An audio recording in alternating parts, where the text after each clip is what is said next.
Kuzuzangpo, welcome to Bhutan e-learning program. I'm Topge. This is the biology lesson for Key Stage 4, classes 9 and 10. In today's session, we are going to look at a very important topic about which you might know. I'm sure you might have had an experience of biting your lips or hitting your body parts on the rock, thereby developing some scratches or wounds, which after some time disappears. But how did that happen? And on the other hand, we should also know that you and I have started from a single cell called zygote. And today, if we count the number of cells in our body, it comes in millions and millions. But how did all this happen? Again, to better understand this context, let me show you a video. So you have a look at the video on the screen, please.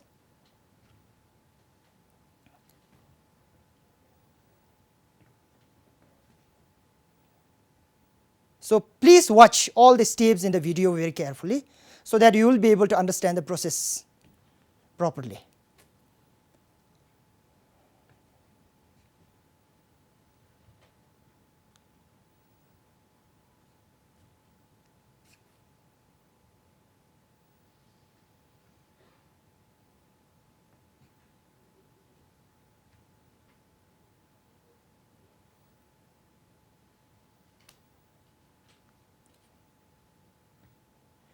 Okay, in this video, you might have seen a small structure dividing up into so many structures, thereby resulting into the formation of an organism. So these are some of the phenomena that we have observed in our life on a daily basis. So this is something that we are going to discuss in today's session through a topic called cell division. So at the end of this session, each one of you are expected to achieve the following objectives. Therefore, pay full attention and take notes where required. We also have some exercises which will be done together with you and me.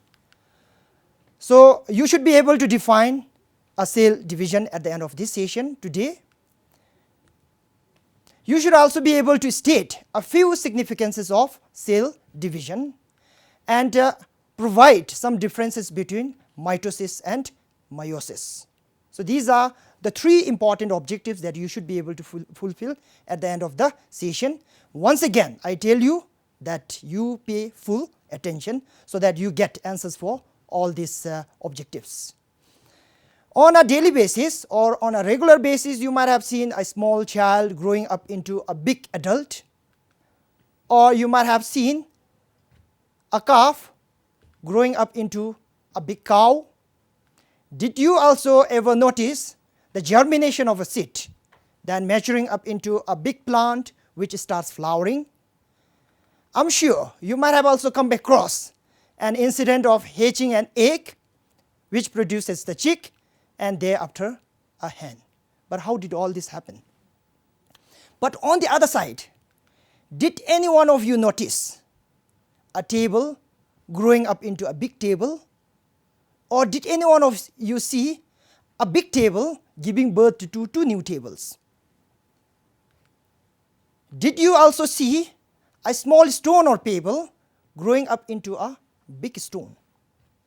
I'm not sure. But these are the two sets of examples you have. One talks about the living part and the other set of example talks about the non-living things, and these provide some distinction between living things and non-living things. But what is it that? So in the living things, they have a structure called as cell. So these cells have the ability to divide.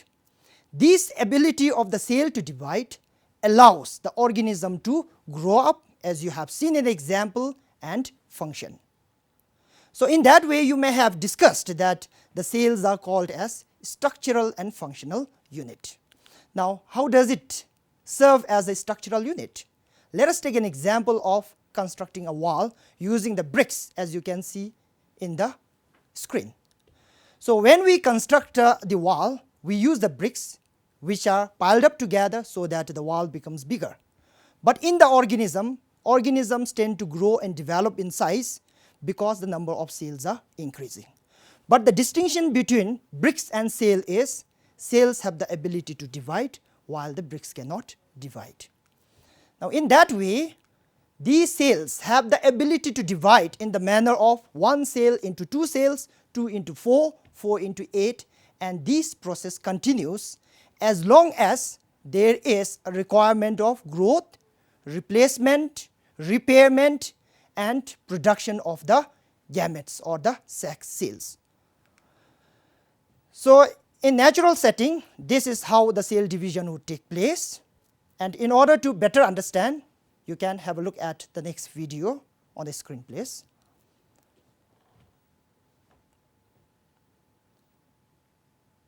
So this is how the cells are dividing, and this is something that we will talk about in this session. Now before we begin the session, let me ask you a few questions to let you think through the lesson. So some of the questions that we will have to keep in our mind are, what is a cell division? Why do cells divide? What could be the reason for the division of the cells? And where does the cell division take place? And what might be the differences between mother cell and the daughter cell?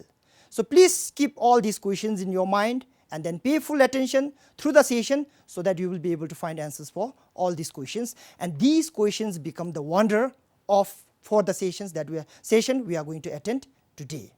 Now let us find out what is a cell division. So what do you think could be a cell division? Okay, cell division is a process by which a parent cell divides into two or more daughter cells. And in cell division, the cell which undergoes division, we call it as parent or mother cell, while the newly formed cells are called as daughter cells. But the question is, why do cells divide? What is the need for the division of the cell? As you can see on the screen, a baby growing up into adult and then a matured man.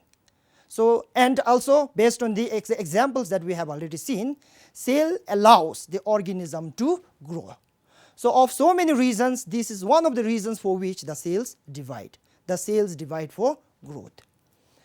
Then second reason is, you can see the healing of the wound.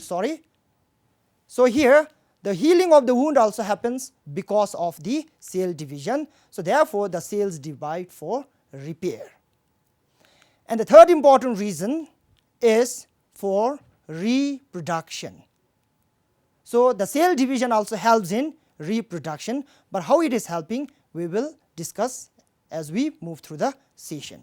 So these are the three important reasons, one for growth, another for repair and replacement, and the third reason for reproduction.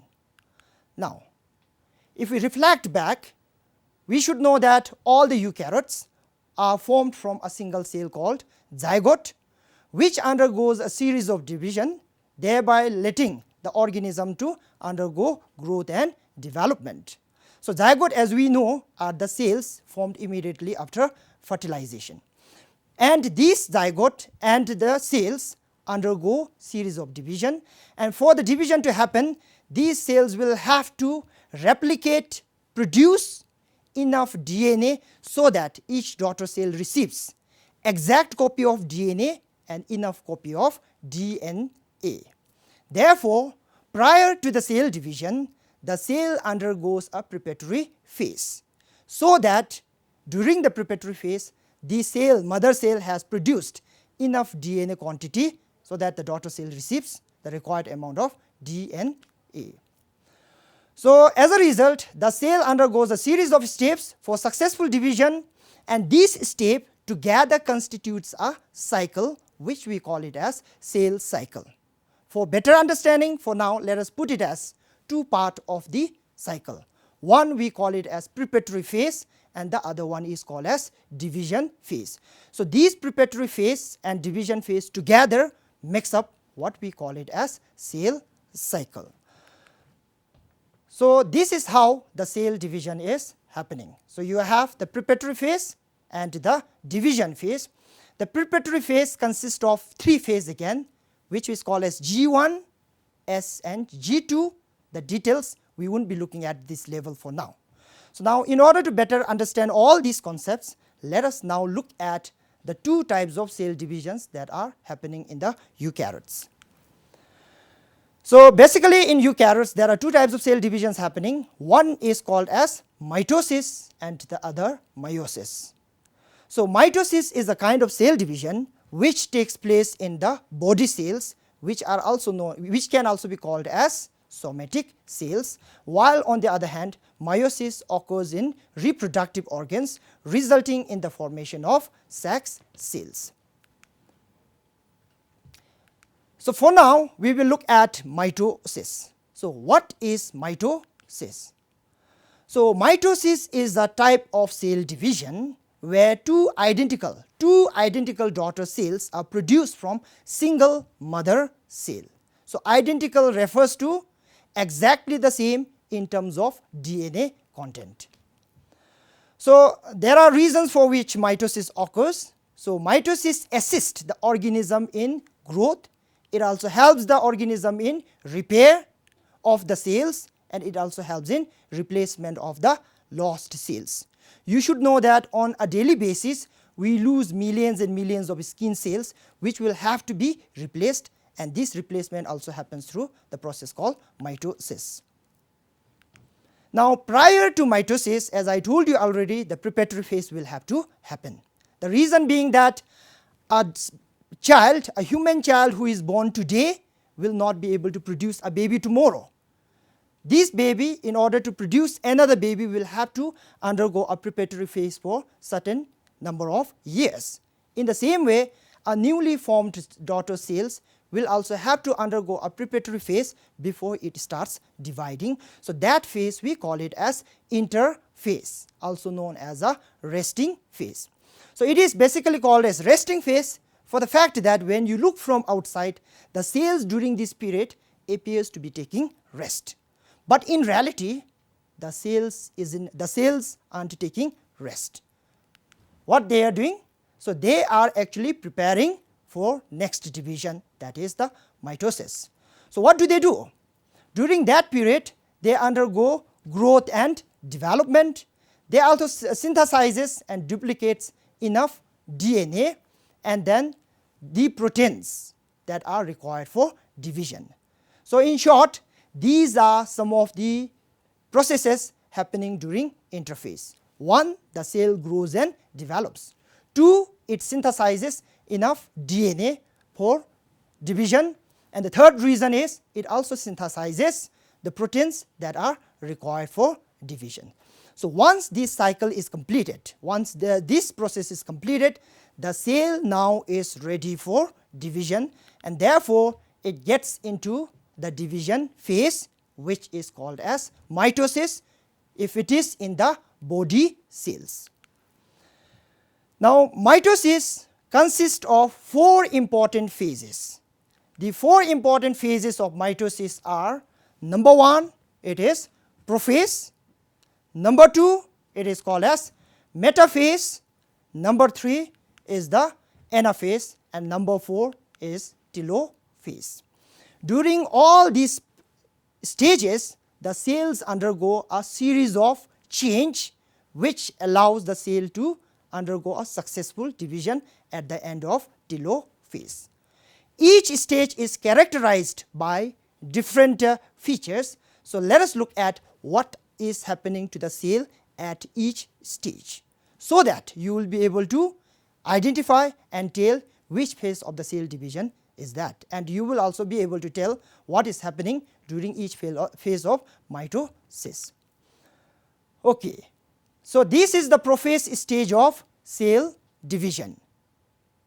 So what happens during prophase stage of cell division?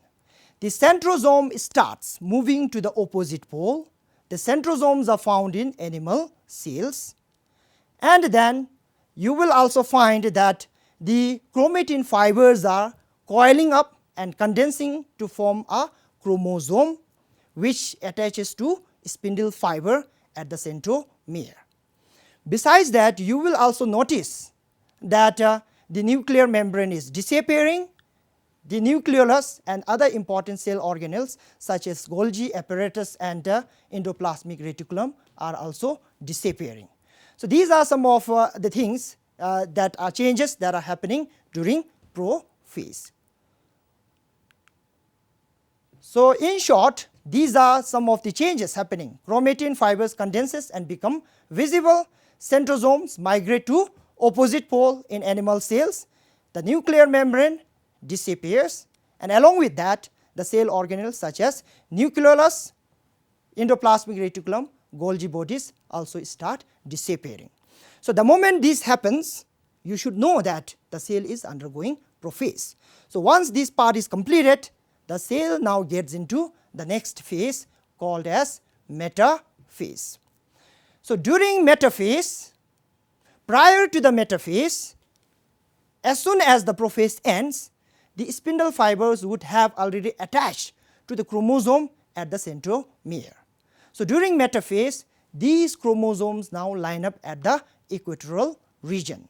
So one of the important features of metaphase is the chromosomes line up at the equator of the cell. So this is what is happening. So the chromosomes attach to the spindle fiber at the centromere. That happens at the beginning of metaphase, and the main feature of metaphase is the chromosomes line up at the equator. So once the metaphase is completed, then the cell now gets into the next phase called as anaphase. The anaphase is characterized by splitting of the chromosomes into sister chromatids and then moving to the opposite pole, as you can see on the screen. The splitting and movement of the sister chromatids to the opposite pole happens due to the constriction of spindle fiber. And if it is in the animal cell, a cleavage will be formed in between at the center of the cell. However, this does not happen in the plant cell. Next, in the anaphase, these are some of the things that you can see. The chromosomes split up into sister chromatids, and these sister chromatids now start moving to the opposite pole, and the reason for movement is because of the constriction of spindle fiber. And if it is in the animal cell, a furrow from outside will be formed, thereby preparing for division. So after the end of the anaphase, the last phase is telophase. So these are some of the things that happens during telophase. So during telophase, the constriction deepens in animal cell, the nuclear membrane reappears, the nucleolus and other cell organelles reappear. This phase in some way looks opposite to what has happened to the prophase. So if it is in the animal cell, plant cell, a cell plate will be formed at the equatorial region, which you will be able to see in the next slide. So these are some of the changes happening during telophase. The chromosomes, the sister chromatids, coil up into the chromosomes uncoil into chromatin fibers, nuclear membrane reappears, nucleolus reappears, and the cell plate will be formed at the equatorial region in the plant cell. So along with the telophase, a process called karyokinesis happens. Karyokinesis refers to the division of the nucleus. So with that, the prophase is complete. The mitosis is complete with a prophase, metaphase, anaphase and telophase, and now the cell gets into the last phase, which is not exactly in the mitosis, but it is also associated with mitosis. So that is the cytokinesis, which refers to division of the cytoplasm. So in the animal cell, the furrow deepens further so that these newly formed cells are separated, as you can see there. And if it is in the plant cell, the plate formed at the equatorial region extends towards periphery, so that these two new daughter cells will also be separated, and now they become a new individual cell which exactly has the DNA present in the mother cell. So, in that way these two daughter cells are identical, exactly the same. So, cytokinesis refers to division of cytoplasm. If it is in the animal cell, the furrow deepens further, thereby breaking the cell into two individual cells, and then if it is in the plant cell, the plate widens and breaks the cell, as you have seen in the video already, and the mother cell then divides into two identical daughter cells. So, with this we come to the end of the mitosis. But again, to have a look at how the division is happening, you can have a look at the screen. So, this is how the division is happening in plant and animal cell through mitosis. Now, what are the significance of mitosis? In fact, we have already looked at. Nonetheless, as a reminder, let us relook at it. So, it occurs for growth, replacement and regeneration of the cells. Now, having looked at the mitosis, let me ask you a few questions, an exercise. Which phase of cell division does it show? Okay, this is the metaphase, because you could see the chromosomes lined up at the equator. Again, I have next question. Which phase of cell division does it show?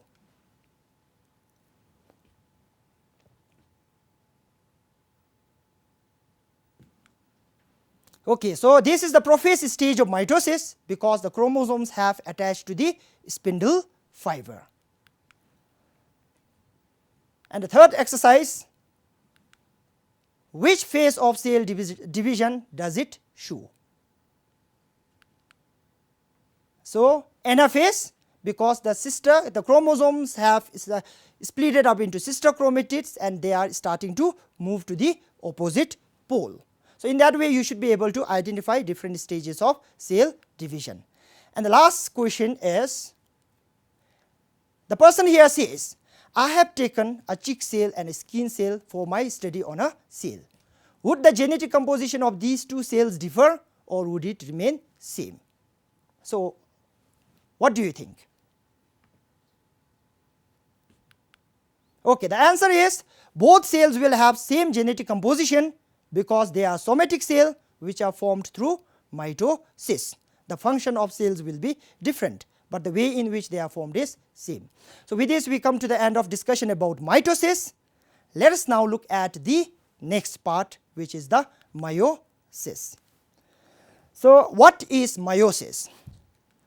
Meiosis is a kind of cell division in which the division of single mother cell results in production of 4 daughter cells which have half the chromosomal number when compared to the mother cell.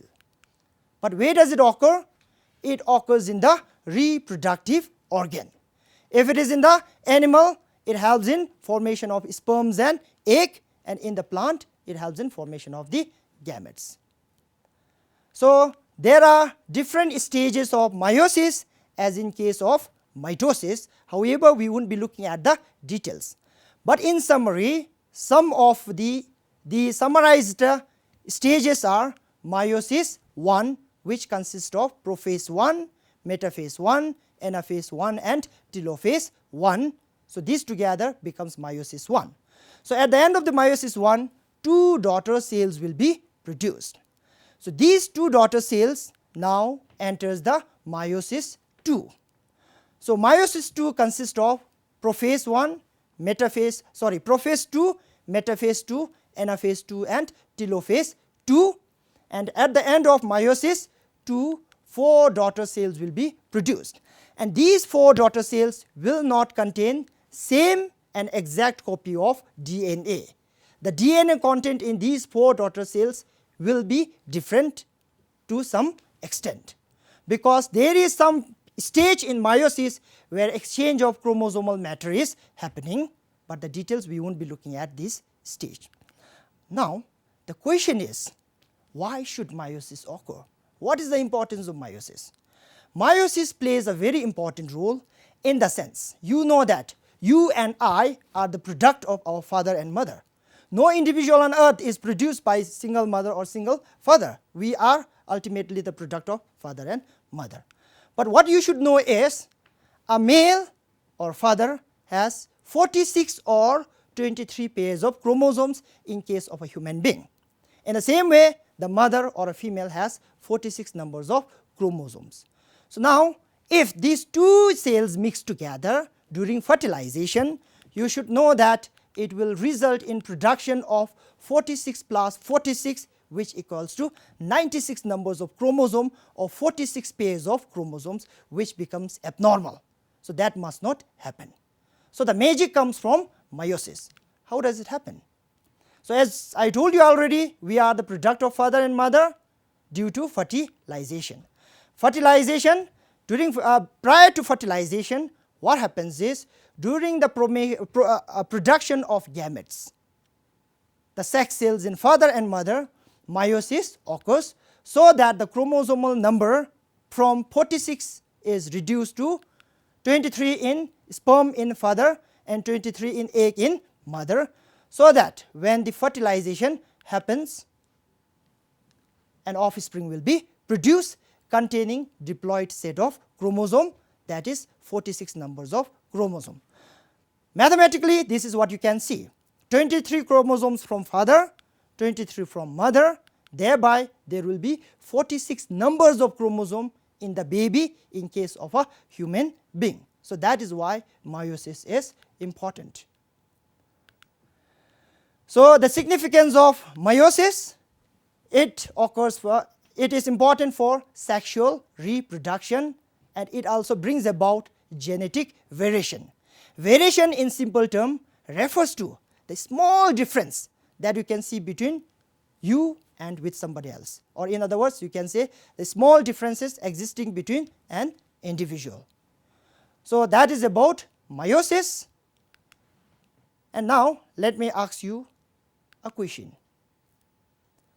This says, I am confused if the genetic composition of two sperm cells of a person be same. So what answer do you have? So the answer is, it may differ as the sperm cells are formed through meiosis, and meiosis allows the cells undergoing division to exchange the chromosomal matter at some point during the division process. So that is why the sperm cells may be different. So in summary, let us try to reflect back to what we have discussed. So first we have discussed about cell division and said that cell division is a process where a single cell divides into two or more daughter cells. And after that we have also looked at the significances of cell division. So what are those? The cell division occurs for growth, repair, replacement and reproduction. So these are some of the things that you have to remember. And we have also looked at the important cell divisions occurring in the eukaryotes. So mitosis, we said that it is a kind of cell division in which a single mother cell is divided into two daughter cells containing exactly the same amount and copy of DNA, and it occurs in somatic cells or in the body cells. And lastly, we have looked at the meiosis, wherein we said that meiosis is a process where a single mother cell divides into four daughter cells. It occurs in the reproductive organs, but the importance of meiosis is it results in the formation of the gametes or the sex cells. So with this we come to the end of discussion about the cell division, and I am sure you would have got answers for almost all the questions that we have asked in the beginning of the session. Now as your homework, not as homework also, maybe to explore more information on the session we have had today, please work on the following questions. Number 1, it says the cell division is very essential to life. Now you will try to explain why it is essential. Then you have attended this session today, and now you know why cells divide and what is the importance of cell division.